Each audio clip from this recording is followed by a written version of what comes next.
is Sadia Umar Farouk. I bring you greetings from Nigeria's humanitarian sector.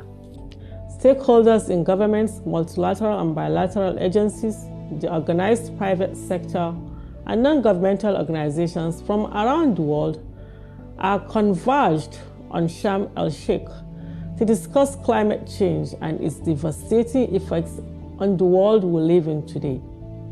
The unabating problems of climate change is not only worrisome, but fearfully alarming.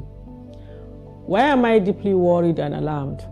As the Nigerian Minister of Humanitarian Affairs, Disaster Management and Social Development, I can't help but be genuinely alarmed about this clear and present danger, because the most at risk and most affected when it comes to the effects of climate change are people in my constituents, people of concern, poorest of the poor, refugees, migrants, internally displaced persons, the elderly, women and children. These groups bear the most devastating effects of climate change, yet they are the least contributors to climate change malpractices. As we interact, discuss and share experiences, I challenge us to move beyond rhetoric to real action.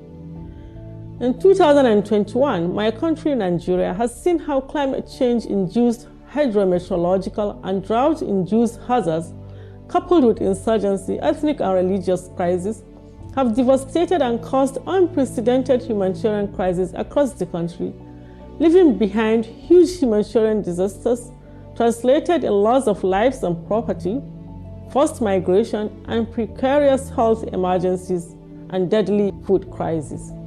While appreciating the efforts of stakeholders and partners, the question still remains: how can we speedily, effectively, and efficiently mobilize multi-sectoral stakeholders and partners to locate themselves in the humanitarian crisis caused by climate change in developing nations?